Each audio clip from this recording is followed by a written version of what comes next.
Hello, everyone. You're all welcome to today's show, and this is yours truly, Chima, and this is the Chima podcast. You can follow me at Lord Chima, and don't forget to subscribe to the show and like it, and also share to your loved ones and your friends. So let's get into it. So today, I just want to talk about the nominees for all the different offices, secretaries by President Trump. The confirmation hearing has started in earnest. Actually, started 3 days ago. The first one was Hexet, the Secretary of Defense, and I thought he did well. Young, brilliant, very confident, and his TV personality. So he did very well. He wasn't aggressive, but he made his points very clear. Today I'll focus more on Pam Bondi, the nominee for Attorney General. She had a hearing yesterday, and I think it continued today. And I thought she was very good. She's an experienced prosecutor from Florida. She was also Florida's state attorney general for 8 years. So she knows what she was doing, and she walked in there, sat down with an assured confidence, very telegenic, and she was all set. And you can tell, when you see a very confident woman, you can tell that. And I think if all the other nominees can borrow a leaf from her playbook, that would help them. Because she wasn't going to be pushed around by anyone. And some of the questions that she was asked were predictable. I will go over a few of those by 3 or 4 senators. And then we'll talk about her responses. And I just wish you guys can go back and look at the clips. Some of these hearings are a lot. Most times, people don't have all the time to sit down and watch all of them. But you can find them in clips, and you can just see her responses. So I thought she did very brilliantly. So I will focus on a few senators, their questions, her responses, and we take it from there. There are other news breaking. For instance, a deal was struck earlier in the day between Israel and Hamas, and we'll talk about that towards the end of the program. But for now, I want to actually give a thumbs up to some Democrat senators. I think Senator Cory Booker of New Jersey did very well. I mean, he was a real gentleman. The way he asked his questions, he wasn't going after her, like trying to trip her or any of that. No, he was fair-minded, and I loved the way he asked his questions, and the whole exchange between the two of them was very, very encouraging. That's exactly what we want. We want for the senators to be able to collaborate, with the nominees and get this thing going. Another senator that I liked the way she asked her questions and the way she went about it was Senator Amy Klobuchar. Klobuchar is a senator I like a lot from her time when she ran for president. She was When you listen to her, you know that she has substance. So I like the way she handled her questions during the hearing, and I think her exchange with Pam was very collegial. And so let's go now to the senators that I think I needed to highlight, and I will be quoting some of the questions that he asked verbatim, so that way, nothing is taken out of context. So the first person I wanted to look at is Senator Blumenthal. I'm sure you guys are familiar with him. During the Trump's first presidency, he was one of the senators that was constantly on Trump's case.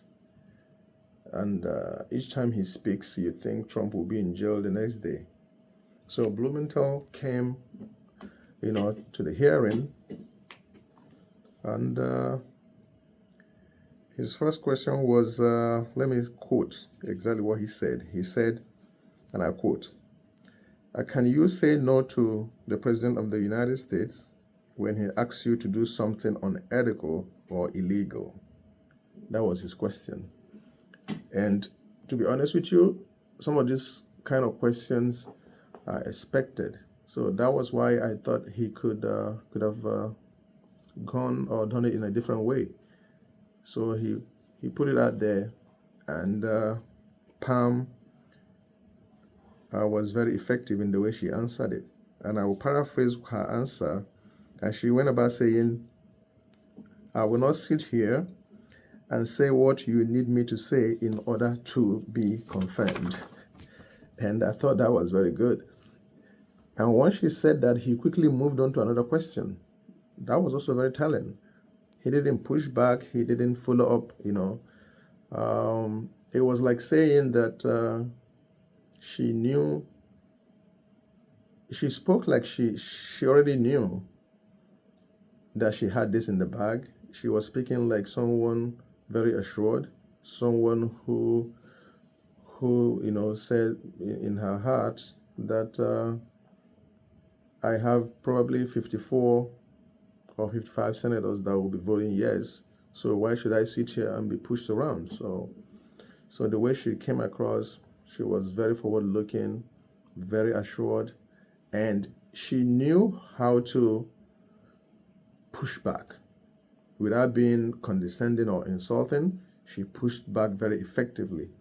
That was why I said in the beginning, I wish that, or I hope that other nominees would borrow a leaf from her playbook. She was very effective. And, when he asked that question about, taking orders from the president, it was rich anyway. When you consider what has been happening for the past 4 years, it was very, very rich. And she was very good at answering the question. And I think also it's all about the confidence that she has. She felt that she has it in the bag.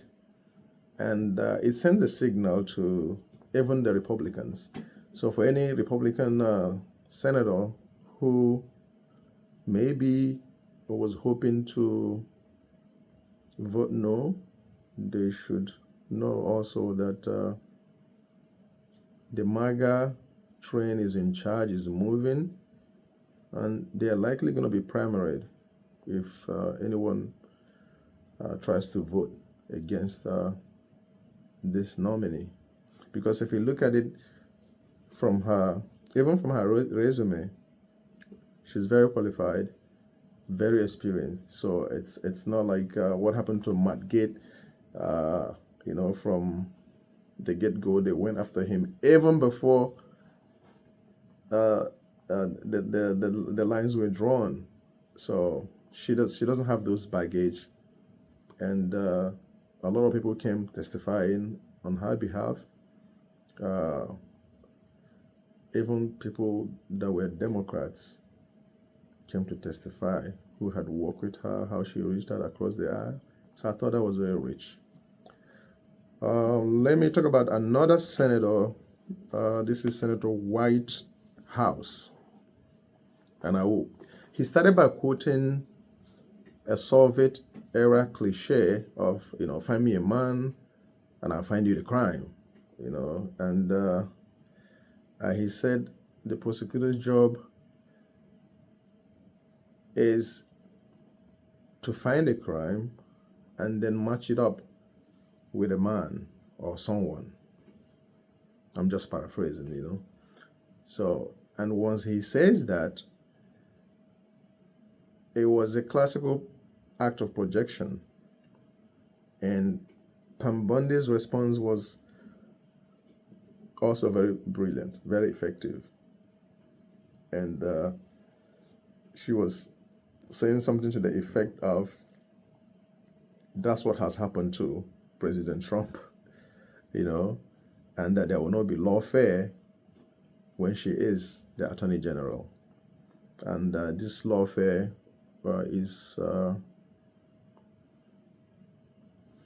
is actually one of the reasons Trump won the presidency. Because once they went after him so hard, the moment he announced that he wanted to be president, all hell broke loose. And he was indicted in multiple jurisdictions. Jack Smith was called in from The Hague to handle him. And he was indicted in New York twice by Letitia James and Bragg, and then in Georgia by Fani. So they went after him so hard, and when he is asking the question about, the prosecutor's job, being finding a crime and then matching up with who committed it, he became rich. Because what happened to Trump was, because he is Trump, they had to get him at all costs. And we're not making it up because it's on video. For instance, Letitia James in New York campaigned about it. Alvin Bragg campaigned about it. All of them. So it's not something anybody's making up. It's all in the public. So they went after the poor guy. And it's funny, calling a billionaire a poor guy. So they went after him, and Americans saw it and say, no, this is not America. This is not America. The Biden administration, Attorney General Merrick Garland, they broke an over 200 years of precedent in American history by going after a political opponent in the way and in the manner that they did it. And it started a long time ago. I remember, guys, during the 2015 campaign, when Trump first announced for president, then Obama was president. You guys remember the crossfire hurricane during the Obama time, when Trump campaign was spied on? Carter Page was wiretapped. So that was all in an effort to find a crime and pin it on the guy. So it was all Rich asking those questions by White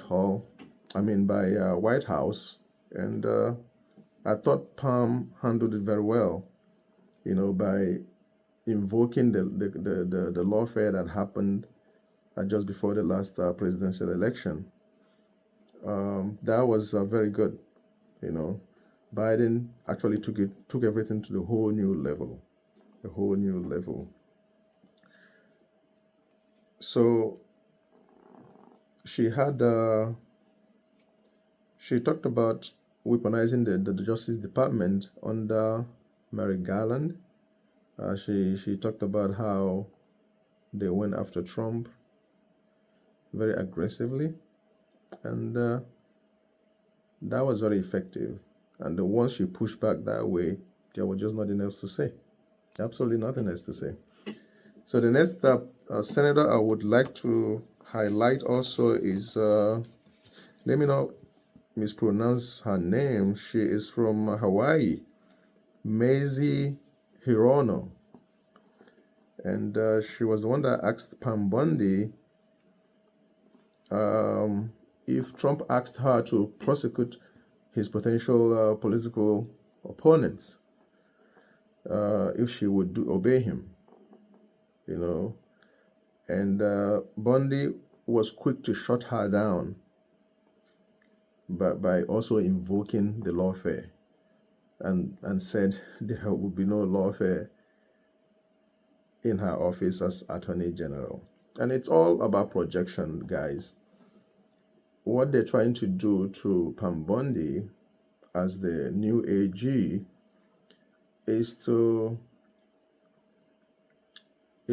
kind of handcuff her, kind of box her in a corner in such a way that should she find something that happened this past year or so, should she find someone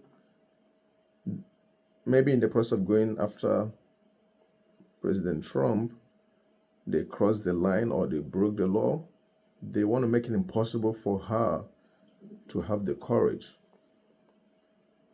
to question that or have the courage to prosecute such people. So that's why all the projections are coming. In my humble opinion, that's what I think. So it's not an error. It's not by mistake. Every question has a design. It's designed to accomplish something.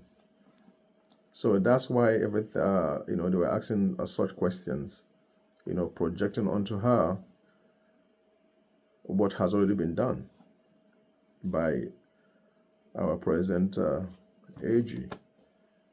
So I thought that was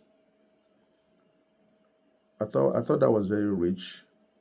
And if you look at the confirmation hearing again, you see the Democrats going after Kash Patel, the nominee for FBI director, even though this is not his confirmation hearing.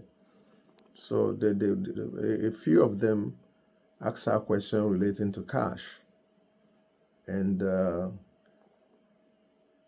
some of the fear was that he already has an enemy hit list.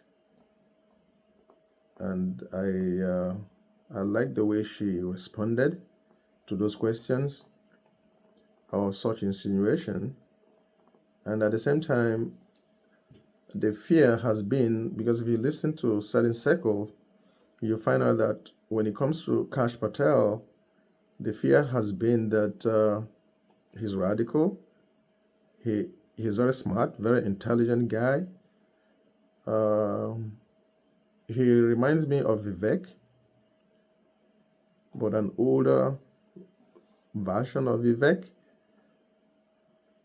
very experienced too. So the fear is that he's going to bring back some of the dissidents that left the FBI during the Comey McCabe era. He would bring them in, and then they would, go out of control. So that is the fear, and that is the list they were alluding to. Because when they believe that when he brings such people back, they're going to purge the FBI. And in purging the FBI, you're likely going to go, fish out a lot of people and go after them. So that's the enemy list that they were referring to. But I can't wait for Patel to be on that hot seat. shaping up to be a grand finale for him, and I know he will do well. He's a very smart person, very, very smart person. So I can't wait. I can't wait. So if you haven't had the opportunity of watching any of those, any of the confirmation hearing, I urge you to try and do so. A few clips here and there, and you will get all the most of the information, and you can collaborate what I have just said and make your comment at the comment section. I think that's what we have for this particular segment. The inauguration is fast approaching. The inauguration will be in a few days from now.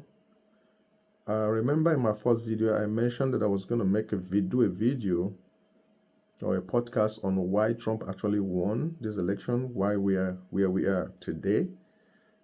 And there's no better time than to do it a couple of days before the actual inauguration. And this inauguration is shaping up to be a blockbuster. All the people that were on the other side of Trump are now coming back. All the tech billionaires, Zuckerberg, all of them, they're coming back. And I hope that the momentum being generated by Trump's re-election will translate onto the economy, will translate onto small businesses, medium-scale businesses, and big businesses. And at the end of the day, the American people will be the beneficiaries. I hope that this ultimately will deal a final blow to inflation, to high prices, to high energy costs. I wish and I hope that he succeeds in stemming the tide of this illegal border crossing. And because right now, every state is a border state, and that is why he won this election. It was a mandate, an overwhelming mandate by American people. So we'll do that video a few days, maybe a couple of days to the inauguration. Don't forget to share this video. Don't forget to like it and subscribe to it. And send it to your friends. And earlier today, the news broke about the deal that has been reached in Gaza. Negotiations happened in Qatar, and the Israelis and the Palestinians reached a deal for a ceasefire. And now, talking about this deal is the same deal that Biden put on the table since May of last year, but they haven't been able to get a traction on it. And when Trump came in, remember the threat that he issued last week? He actually dispatched his envoy to the Middle East, Steve Witkoff. The guy has been there trying to tie down this deal. And I was watching the spokesperson of the State Department, and he said without Trump, this deal, there wouldn't have been a breakthrough regarding this deal. And this morning we understood that as per Fox and CNN, and that Benjamin Netanyahu of Israel called President-elect Trump to thank him for what he did, how he made sure that they got to the finish line. So let's talk about the deal anyway. So the deal has 3 phases. Right now, it's right now on the first phase of the deal. The deal will involve the release of Israeli hostages. Actually, about 33 of those, and I am not sure all 33 will be released because a few among the 33 had already died, unfortunately. There are 3 Americans involved. 2 of them will be among the hostages to be released in the first phase. A total of 9 hostages will be released in exchange for 110 Palestinian prisoners, people who have been jailed in Israel for different crimes.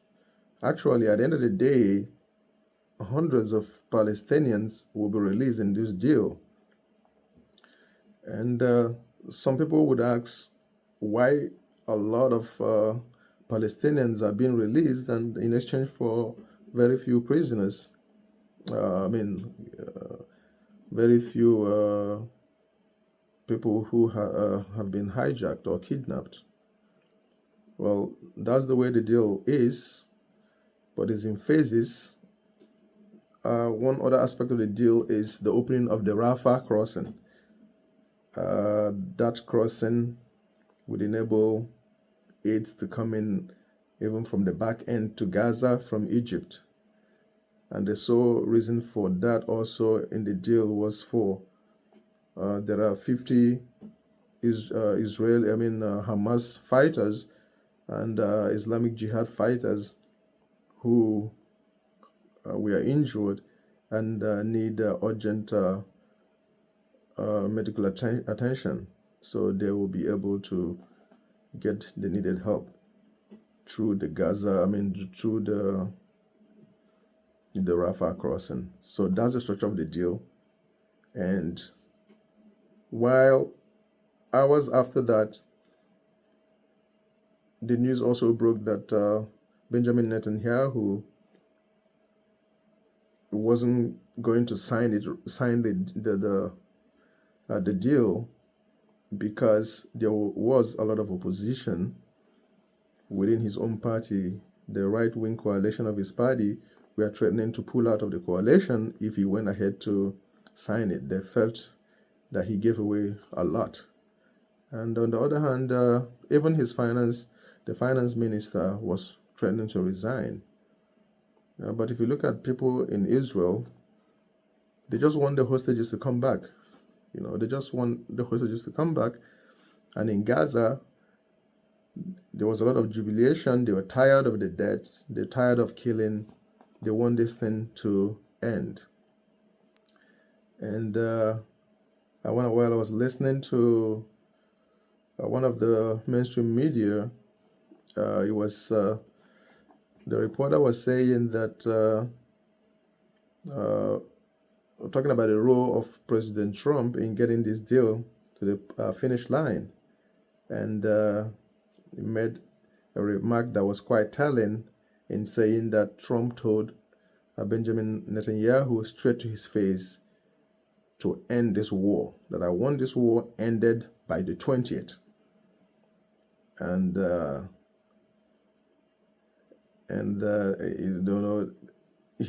question was, why didn't Biden say that to Netanyahu? Why didn't he be very, strong and assured, in reference to his dealings with Netanyahu? And there's a lot of school of thought. Some people think that the reason Trump said that was because he knew that he had a lot of respect from Israel and by Netanyahu. And if Biden had said that, it wouldn't convey the same weight as Trump, and that Netanyahu will not listen to him. But once Trump said that, Netanyahu believed it, and people in Israel love Trump. His approval rating in Israel is over the roof. So it's a good thing. This war in Gaza need to end. A lot of people have been killed. A lot of people have died. A lot of children have died in Gaza. It has to end. It has to end. And I am glad that this is the beginning to the end. I pray that President Trump will make it stick, make the whole thing stick, and that Hamas will not go back and start fomenting trouble, because the cost is too much for them to try to attempt it again. But it's time to end it. It's time for this war to end. And I also hope that the war in Ukraine, Trump will wave his wand over to Putin and Zelensky and bring this war to an end, because it was senseless to start the war in the first place. It's a war that could have been avoided, to be honest with you. The Biden team didn't do a good job at all. They could have negotiated a deal with Putin. The Minsk agreement should have been adhered to. It was a necessary war, and now millions of people have died in that war. The real numbers are not being reported. Cities are pummeled, and those cities will never ever be recovered. Russia will keep them. Putin has them. They spilled so much blood. So to what end? To what end? Russia's economy is doing very well. Right now, growing at about 2.9%. Belarus about 5%. Armenia the same. To what end? So I just hope that this war ends so that people in that part of the world, and honestly the whole of Western Europe, will find peace, and we'll move on. 2025 promises to be a great year, and let's believe God that everything will be good in this new year. So guys, this is all I have for you guys for today. Like I said before, don't forget to subscribe. Don't forget to share the video. And follow me at Lord Chima. This is the Chima Show. And I will see you guys in a few. Okay?